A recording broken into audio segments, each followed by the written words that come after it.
네, 안녕하세요. 최백은 TV의 최백은입니다. 지난주에 가계 동향 조사가 발표됐죠. 분기별로 발표되고 있는데요. 4분기 거에 발표되면서 2019년도 전체 그러니까 가계 소득이 어땠는지를 좀 정리할 수가 있는데요. 결론부터 얘기를 하면요. 결론부터 얘기하면 다른 기존의 고용 지표가 보여주었듯이 소득주도 성장 정책들이 유효했고 더 강화가 필요하다는 것을 사실 입증한 하나의 이 지표들이 발표됐습니다. 좀 간단히 한번 요약을 해드리도록 하겠습니다. 2016년도에요. 박근혜 정부 마지막 이제 말기 때죠. 최순실 사태가 막 터져 나올 때가 2016년 11월, 12월 막 이때였었잖아요. 촛불 우리가 이 시민들이 광화문에 매주 모이고 그랬을 때요. 그때 이 4분기면은 그러니까 10월, 11월, 12월입니다. 그러니까 2016년이요. 그때 어느 정도 상황이었냐면요. 이게 지금 전체 가계를 열등분으로 나눈 겁니다. 그러니까 1분위 하게 되면은 0에서 10% 사이에 있는 소득이 그러니까 최하위 계층이죠. 가장 적은 그러니까 10% 이내에 있는 사람이고요. 여기는 예를 들어서 그러니까 50에서 60% 사이에 있는 사람이란 얘기예요. 그러니까 그 이상은 제가 제외를 했어요. 해당이 안 되기 때문에요. 뭐 예를 들면 3분위 같은 경우 하게 되면 20에서 30% 사이에 있는 사람. 소득 수준이요. 가계의 소득 수준이. 이런 얘기인 겁니다. 근데 다 마이너스를, 마이너스, 여기 마이너스. 요것만 잠깐 5,650원 정도 하는데 마이너스. 전체 가계. 이게 그러니까 뭐냐면 명목소득입니다. 명목소득이라는 건 뭐냐면 물가 상승을 고려하지 않은 거예요. 물가 상승을 고려하지 않고선도 다 소득이 그러니까 이렇게 줄어들고 있었어요. 그다음 물가 상승까지 고려하면 더 줄어들었다는 얘기죠. 그러니까 여기 4분위부터 7분위까지는요. 요 위에는 뭐냐면 8분위에서 10분위까지 있는 거고요. 8분위부터 10분위까지가 일종의 그러니까 상위 소득계층인 거고요. 여기 4분위부터 7분위까지가 중간 소득계층, 소위 중산층인 거고요. 3분위 밑에가 저소득층인 거예요. 그러니까 이 중간소득층도 다 마이너스 행진을 하고 있을 때 있었어요. 저소득층은 워낙 소득이 적어요. 뭐 1분위가 98만 원, 뭐 200만 원도 안 되고 2분위도 그러니까 아니야. 이렇게. 워낙 적은 사람들이 더 줄어들고 앉아 있어요. 그럼 뭐예요, 그러니까요? 빈민화가 되는 거죠, 그러니까요. 그렇죠?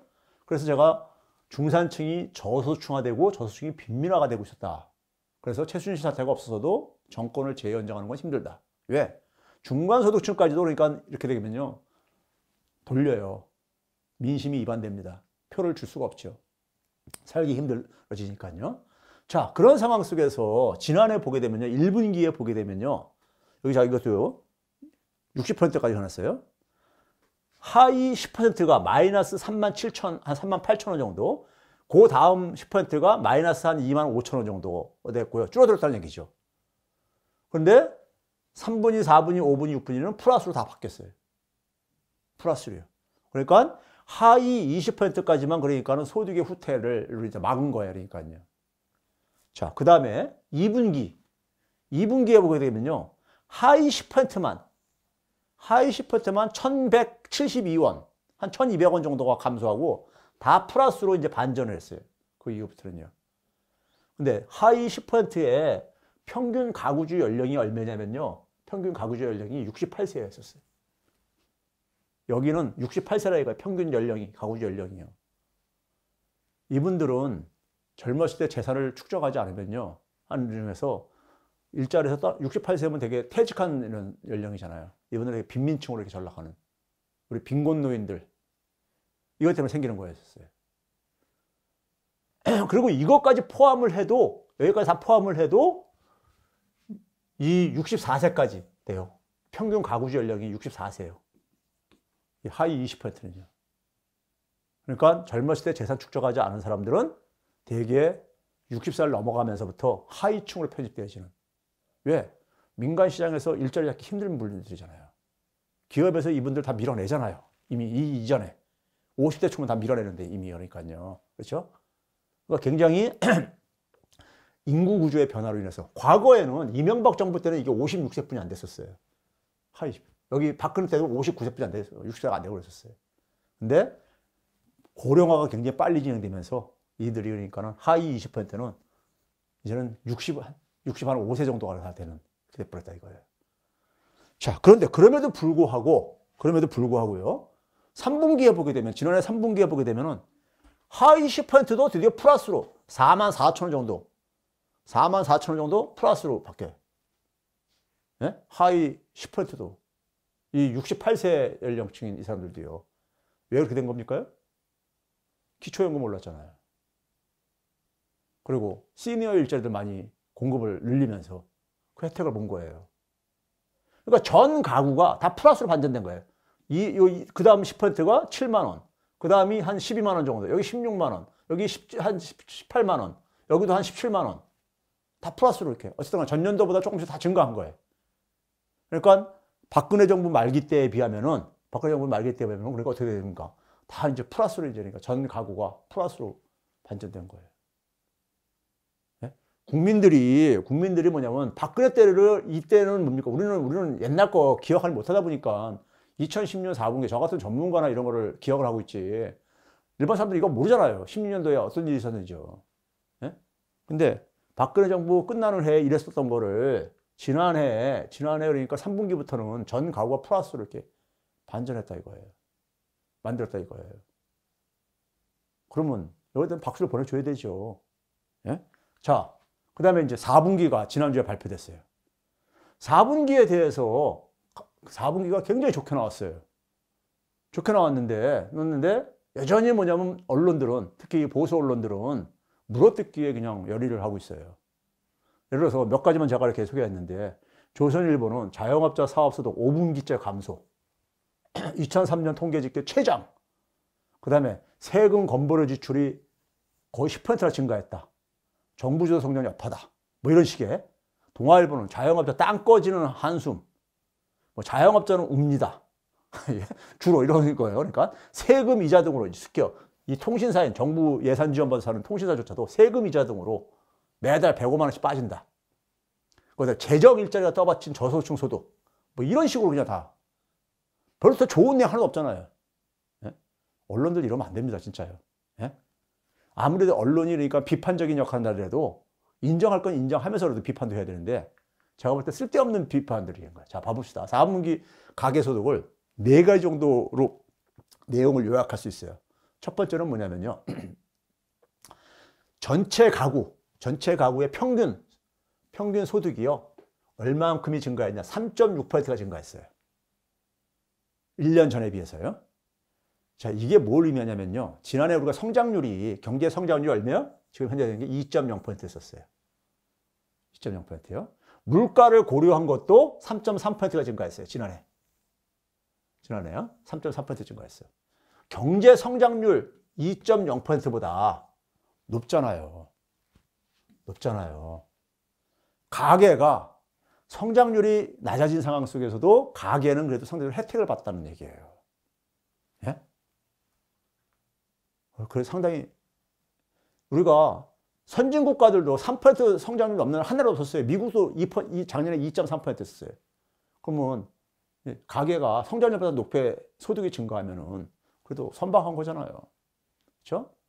근데 이건 대개 통계청에서 발표하는 건요, 2인 가구 이상이에요. 2인 가구 이상으로 집계를 하는 건데, 1인 가구를 내가 이렇게까지 다 포함시켜서, 1인 가구 굉장히 많이 늘었잖아요. 거의 30% 차지하잖아요. 예? 젊은 사람이나 아니면 노인분들이 아니라 1인 가구 많잖아요. 포함했을 때는 소득이 3.9% 증가했어요. 그러니까 1인 가구가 왜 그런지 아세요? 1인 가구 젊은 사람 중에서 최저임금 적용받는 사람이 굉장히 많거든요. 최저임금 인상으로 이게 될 거예요. 지난해까지만 해도 최저임금이 굉장히 많이 올랐던 게 적용된 해잖아요. 16.9%란 말 이렇게. 그렇죠? 자, 그 다음에 두 번째 특징은 뭐냐면요. 이 소득이 이만큼 증가하는 데 속에서 우리가 소득은 대개가 4가지가 있습니다. 근로소득이 있고요. 일을 해서 벌어들인 소득. 그 다음에 뭐냐면은 사업소득이라는 게 있고요. 자영업자 같은 게 바로 이제 그겁니다. 사업소득이라는 게 있고요. 그 다음에 재산소득. 재산소득은 바로 뭡니까? 부동산을 임대한다든가, 아니면 그 다음에 자기가 금융자산이 많아가지고 주식해서 돈을 번다든가, 이런 게 재산소득에 해당되는 거고요. 그 다음에 뭐냐면 이전소득. 이전소득은 어디서부터 이렇게 넘어오는 소득. 정부가 되게 이제 지원해주는 거. 물론 개인들 간에 이전하는 것도 있지만 정부가 지원해주는 것들이요. 이 되게 네 가지로 이렇게 소득은 구성됩니다. 그런데 이 소득 중에서 제일 많이 오른 게 뭐냐? 근로소득이었었어요. 5.8% 올랐어. 평균 소득 3.3%에서 근로소득은 그거에 거의 2배 정도 이렇게 올랐다 이거예요. 증가율이요. 그러니까 아까 일부 언론들에서 뭐라 했었어요? 여기 보게 되면 재정 일자리가 떠받친 저소득 소득이라 했는데, 예? 이 저소득 소득은 뭐 이게 재정 일자리 떠받친 게 뭡니까? 이전 소득이라는 거야. 이전 소득이요. 이전 소득은 얼마입니까? 3.7%야. 정부가 지원해 주는 거는 한 19,000원 정도밖에 안 되는 거예요. 그러니까요. 가구당. 예? 사업소득이 2.2% 감소했어요. 사업소득이. 자영업자들이 그러니까는 어려운 거 우리가 지난해 그러니까 우리가 많이들 그랬으니까요. 이게 그러니까 우리가 예를 들어서 도매업, 소매업을 중심으로 해가지고 소위 말해서 온라인에서 많이 구매가 증가하면서 예? 많이 타격을 많이 도소매업이 많이 타격받았다는 얘기 과거에 제가 말씀드린 적이 있었죠. 이건 잠시 다시 설명드리고요. 이 내용을요. 근데 세 번째 특징은 뭐냐면요. 자, 이거는 우리가 가구 전체의 평균 소득이에요. 가구들마다 틀릴 게 아니겠습니까? 자, 가구를 5등분으로 나눴을 때 하위 20%는 얼마가 올랐냐? 6.9%가 올랐어요. 평균은 3.6%인데 6.9%. 그거 어떻습니까? 2배 가깝게 올랐죠. 그 다음 20%는 4.4%. 아니야, 6.0%. 그 다음 20%는 4.4%. 그 다음 20%는 4.8%. 가장 상위 20%는 1.4%. 자, 이거 봐보세요. 소득이 낮을수록 많이 증가했죠. 소득이 낮을수록 많이 증가했다 이거예요. 이거 바람직한 거 아닙니까? 우리나라 이분들은요, 상위 20%는 한 950만 원 정도 되는 사람들이에요. 소득이요. 이분들은 좀 적게 올라도 타격도 없는 사람들이. 이분들은 워낙 적은 사람들이고요. 200만 원도 채 안 되는 이런 사람들이고요. 그렇죠? 이런 사람들이 많이 올라야죠. 예? 그러니까 그러다 보니까 뭡니까? 그러다 보니까는 소득 분배도 개선되는 거죠. 예? 소득주 성장 정책, 문재인 정부의 목표가 바로 이거예요. 저소득층하고 중산층의 소득을 강화시키겠다 이거예요. 그러지만 내수가 이분들은 지금 소득으로도 자기가 쓰고 싶은 거 다 쓰는 사람들이에요. 더 이상 그러니까 무슨 더 소득이 는다고 해서 더 소비가 많이 연결 안 되는 사람들이에요. 이 사람들은요. 예? 이쪽이 소득이 증가해야지만 소비로만 연결되고, 예? 그렇죠? 그래서 경제가 성장할 수 있는 거라고요. 근데 가장 밑에 층이 가장 많이 올라가 있고요. 바람직한 거 아니에요. 그래서 우리가 이제 그 소득 분배를 할 때 5분위 배율이라는 게 있습니다. 이게 뭐냐면요. 상위 20%, 소득이 그러니까 상위 20%를 하위 20%로 나눈 거예요. 하위 20%로 나눈 거를 가지고 5분위 배율이라고 해요. 그러니까 상위 20%가 하위 20%의 몇 배 정도 되느냐, 소득이. 근데 이걸 이제 처분 가능 소득 기준으로. 처분 가능 소득은 뭡니까? 내가 소득이 들어왔을 때 그거 가지고 세금도 내고, 그것도 뭐도 냅니까? 또 그다음에 건강보험도 내고, 그것도 뭐도 냅니까? 연금도 내고, 뭐 이런 거 다 내잖아요. 내고 그 돈들은 그러니까 내 주머니에 안 들어오는 거잖아요. 내 월급에서 다 제외하고 그거 다 제외되잖아요. 그 제외하고 자기가 실제 쓸 수 있는 소득, 말 그대로 처분할 수 있는 소득, 그게 처분 가능 소득이에요. 예? 즉 아까 보수 언론들에서 얘기한 이런 거, 세금, 건보료 이런 지출들, 예? 이런 것들을 빼고 소득이 처분 가능 소득이라 이거예요. 근데 균등화 이렇게 얘기를 해요. 이게 무슨 말이냐면요. 자, 우리가 이 가구 소득을 했어요. 가구 소득. 근데 한 가구에 어떤 가구는 1인 가구, 어떤 가구는 2인 가구, 어떤 가구는 3인 가구, 심지어 많은 가구는요 8인 가구 뭐 이런 경우도 있어요. 그러면 예를 들어서 8인 가구가 그러니까는 8인 가구가 소득을 만들어내는 거하고 2인 가구가 소득을 만들어내는 거하고 똑같이 비교할 수 없잖아요. 그래서 이 가구 수를 고려해 가지고 계산한 게 균등화 처분 가능 소득이라고 해요. 이걸 되게 어떤 방식으로 하냐면요. 그러니까 소득을 이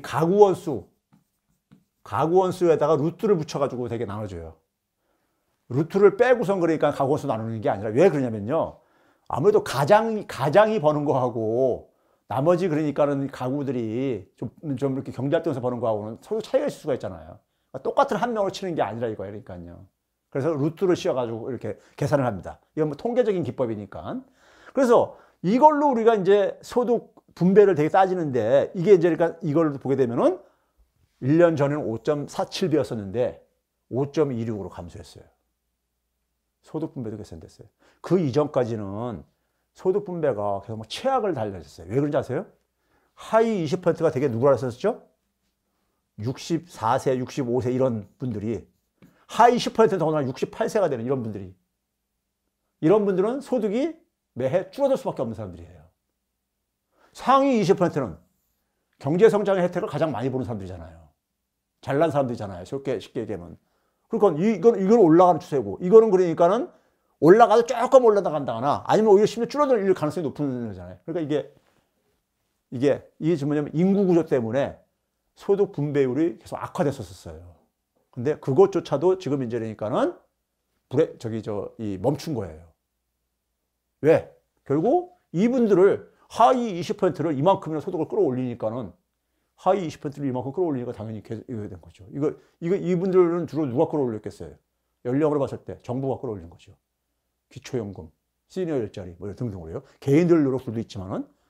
그래서 균등화 처분 가능 소득 기준도 3.7%나 증가했다 이거예요. 자, 이게 제가 아까 보수 언론들이 이런 식으로 보도하면 안 된다는 게, 균등화 처분 가능 소득 3.7% 증가했다는 얘기는 아까 2.0% 성장률보다 더 높게 이렇게 증가했어요. 이게 뭐냐? 이게 뭐하고 관련된 거냐면 여기 이거 봐보세요.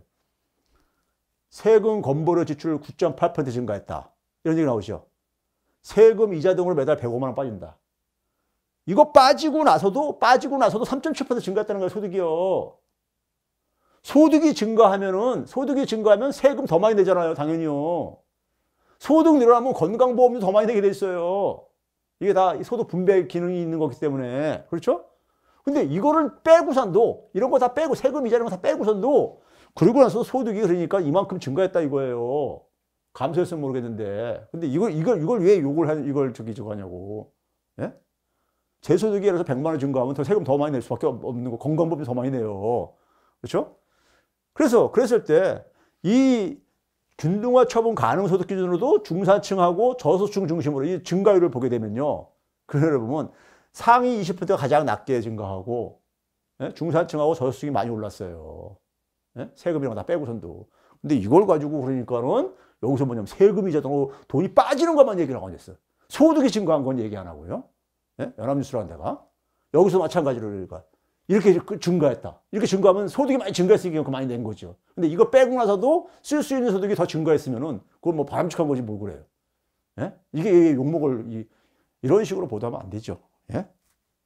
이런 식으로 보도하면 안 되는 거고요. 자, 그 다음에 이제 계층별로 제가 이제 배웠어요. 계층이라는 게 뭐냐면 하위 30%. 이게 저소득층이죠.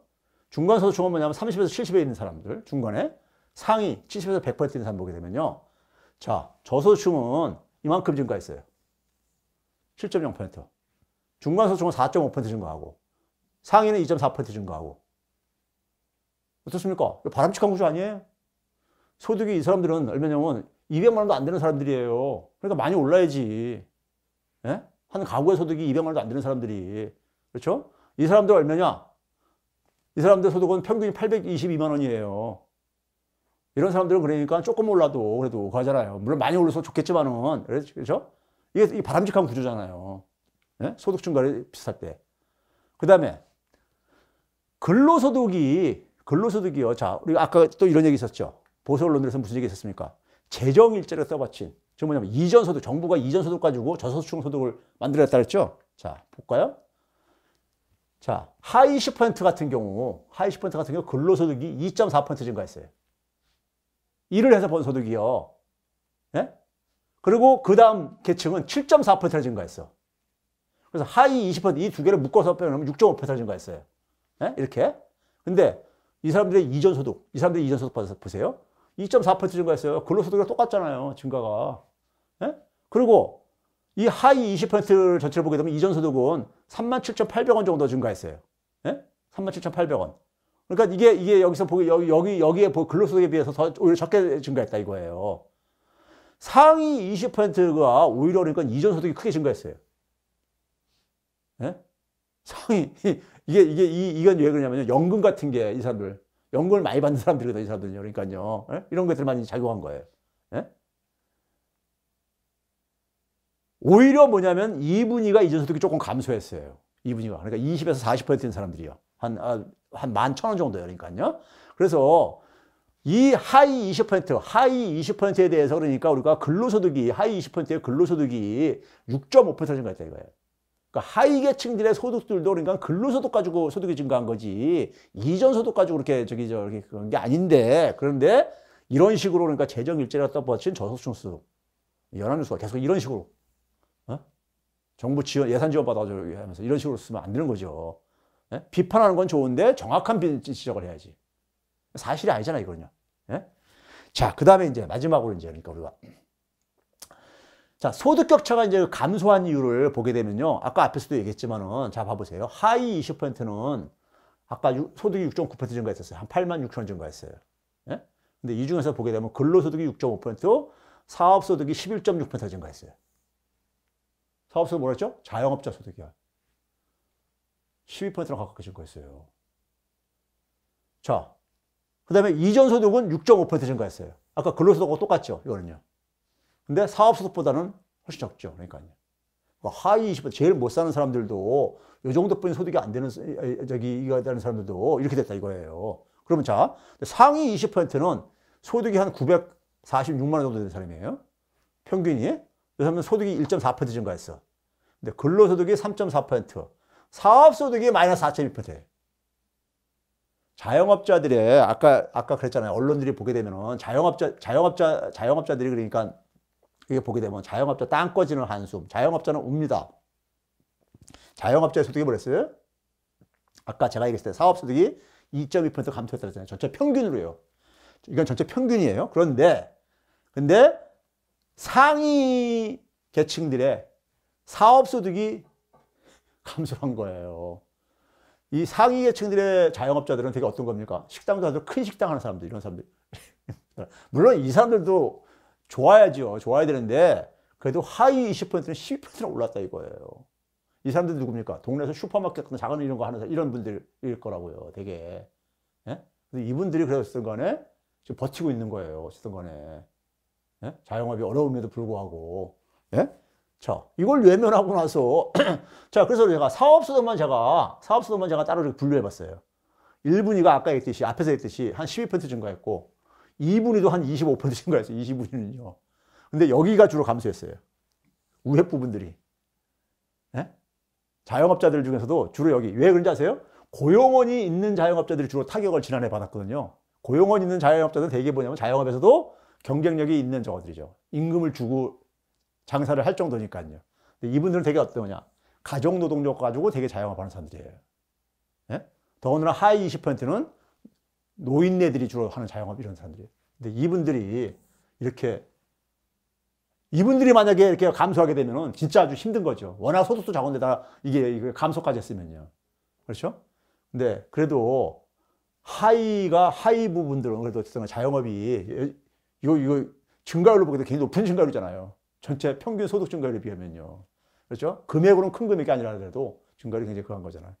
그런 점에서 내용적으로, 그러니까 물론 이 부분들도 그러니까 소득이 그러니까 증가하면 좋았겠지만은, 그래도 이분들은 그래도 어쨌든 간에 좀 방어할 수 있는, 물론 가장 가슴 아픈 부분은 저는 이 부분이라고 생각해요.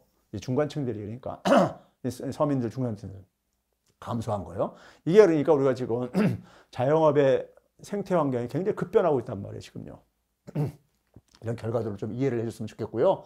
그래서 1인 가구 포함한 전체 가구로 볼 때는 평균 소득이 한 이만큼 증가했고, 앞에 주로 통계청에서 발표한 건 2인 가구 이상을 가지고 한 겁니다. 근로소득이 이만큼 증가했고, 사업소득이 아까 2인 가구 이상에서는 2.2% 감소했잖아요. 그 절반 정도밖에 감소 안 했고요. 그리고 이전소득이 4.8%, 그러니까 근로소득이 더 많이 증가한 거예요. 네? 처분가는 소득도 이만큼 더 증가했다. 1인 가구가 전체 가구를 다 이건 한 겁니다. 통계청에서는 여기 앞에 얘기한 것들을 주로 이제 2인 가구 이상만 가지고 발표를 하고요. 왜 2인 가구 이상으로 하냐면요. 1인 가구까지 포함한 것을 통계를 내기 시작한 지가 몇 년 안 돼요. 근데 이 비교는 전년도하고 비교하는 거란 말이에요. 그럼 이거를 1인 가구까지 포함해서 하려면은 옛날 것도 다 소급해가지고 1인 가구 기준으로 다 편제를 다 바꿔야 되는데, 근데 몇 년, 예를 들어서 한 5, 6년 이전에는 1인 가구는 통계를 안 냈었어요.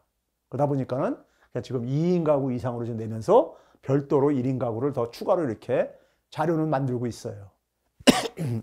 그렇게 이해해 주시면 되겠습니다. 예.